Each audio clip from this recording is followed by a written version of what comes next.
ಸರ್ಕಾರಿನೂ ವಿಧಾನಸಭಾ ಅಧಿವೇಶನ ಮುಂಚೆ ಒಂದು ಪೂರ್ವ ತಯಾರಿ ಅಧಿವೇಶನದಲ್ಲಿ ಏನು ಚರ್ಚೆ ಮಾಡಬೇಕು ಅನ್ನೋದ್ರ ಬಗ್ಗೆ ಇವತ್ತು ಸಭೆ ಮಾಡಿದ್ದೀರಿ.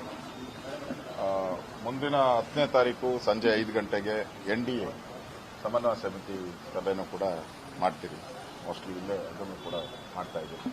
ಒಟ್ಟಾರೆ ಕರ್ನಾಟಕದಲ್ಲಿರುವಂಥ ಕಾಂಗ್ರೆಸ್ ಸರ್ಕಾರದ ದುರಾಡಳಿತ ಮತ್ತೆ ಖಜಾನೆ ಖಾಲಿ ಮಾಡಿರುವಂಥದ್ದು, ಸಂಬಳ ಕೊಡೋಕ್ಕಾಗದೇ ಇರುವಂಥ ಪರಿಸ್ಥಿತಿ, 2 ತಿಂಗಳು 3 ತಿಂಗಳಾದ್ರೂ ಸಂಬಳ ಇಲ್ಲ. ಸಾರಿಗೆ ನೌಕರರಿಗೂ ಈಗ ಅವರು ಸ್ಟ್ರೈಕಲ್ಲಿ ಹೋಗ್ತಾ ಇದ್ದಾರೆ. ಮತ್ತೆ ಕಾಂಗ್ರೆಸ್ಸಿನ ಎಲ್ಲ ಶಾಸಕರು, ಆಲ್ಮೋಸ್ಟ್ ಆಲ್ ಎಲ್ಲ ಶಾಸಕರು ಅಭಿವೃದ್ಧಿ ಕಾರ್ಯದ ಉದ್ಘಾಟನೆಗಳನ್ನೇ ಮಾಡಿಲ್ಲ ಅಂತೇಳಿ ಓಪನ್ ಆಗಿ ಪ್ರಸ್ತುತ ಮಾತಾಡ್ತಾ ಇದ್ದಾರೆ. ಸೊ ಸಿದ್ದರಾಮಯ್ಯನವರು ಒಂದು ರೀತಿ ನಿದ್ದೆರಾಮಯ್ಯ ಆಗಿ ಅಭಿವೃದ್ಧಿ ಕಾರ್ಯಕ್ಕೆ ಹಣ ಬಿಡುಗಡೆ ಮಾಡ್ತಾ ಇಲ್ಲ, ಪಾಪರಾಗಿದೆ. ಮತ್ತೆ 11 ಜನರ ವಿದ್ಯಾರ್ಥಿಗಳ ಸಾವಿಗೆ RCB ಕಪ್ಪು ನಮ್ಮದೇ ಅಂತ ಇವರೆಲ್ಲ ನಾನ್ ಪ್ಲೇಯರ್ಸ್, ಇವರೆಲ್ಲ ಪ್ಲೇಯರ್ಸ್ ಎಲ್ಲ ಪಾಪ ಅವ್ರ ಪಾಡಿಗೆ ಅವರಿದ್ರು. ಈ ನಾನ್ ಪ್ಲೇಯರ್ಸು ಇವ್ರು ಪ್ಲೇ ಮಾಡಕ್ ಹೋಗಿ 11 ಜನನ ಸಾವಿಗೆರಾಯ್ತು. ಇದನ್ನು ಕೂಡ ಪ್ರಮುಖವಾಗಿ ನಾವು ವಿಧಾನಸಭೆಯಲ್ಲಿ ಚರ್ಚೆ ಮಾಡ್ತೀರಿ. ರೈತರ ರಸಗೊಬ್ಬರ ಇರ್ಬೋದು, ಬಗರುಕುಂ ಸಾಗುವಳಿ ವಿಚಾರ ಇರ್ಬೋದು, ಮತ್ತೆ ಬೆಳೆ ಹಾನಿಯಾಗಿದೆ, ಮಳೆ ಬಂದು ಯಾವ ಮಂತ್ರಿನೂ ಕೂಡ ಭೇಟಿ ಮಾಡಿಲ್ಲ. ನಾನು 2-3 ಕಡೆ ಹೋಗಿ ಭೇಟಿ ಮಾಡಿದ್ದೀನಿ.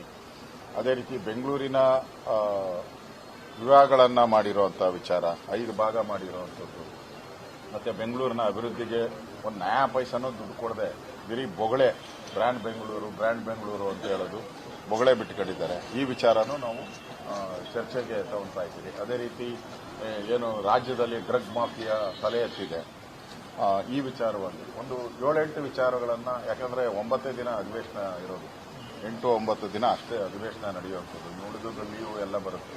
ಅಷ್ಟರಲ್ಲಿ ಈ ಸರ್ಕಾರಕ್ಕೆ ಇಕ್ಕಟ್ಟಿಗೆ ಸಿಕ್ಕಿಸುವಂಥದ್ದು, ಈ ಸರ್ಕಾರದ ದುರಾಡಳಿತವನ್ನು ಬಯಲಿಗೆ ತರುವಂಥ ಕೆಲಸವನ್ನು ನಾವೆಲ್ಲ ಮಾಡುವಂಥ ತೀರ್ಮಾನವನ್ನು ಇವತ್ತು ಮಾಡಿದ್ದೀವಿ.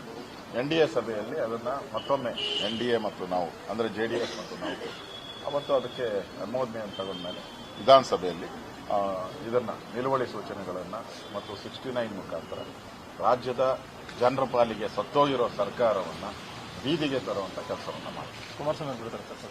ಕುಮಾರಸ್ವಾಮಿ ಅವರ ಜೊತೆ ನಾನು ಮಾತಾಡಿದ್ದೀನಿ. ಅವರು ನಾಳೆ ಹೇಳ್ತೀನಿ ಅಂತ ಹೇಳಿದ್ದಾರೆ. ಕುಮಾರಸ್ವಾಮಿ ಅವರು ಬರ್ತಾರೆ. ಅವ್ರು ಬಂದಿಲ್ಲ ಅಂದ್ರೆ ನಿಖಿಲ್ ಕುಮಾರಸ್ವಾಮಿ ಅವರು ಮತ್ತು ಅವರ ಶಾಸಕಾಂಗ ಪಕ್ಷದ ನಾಯಕರುಗಳು ಸಭೆಗೆ ಬರ್ತಾರೆ.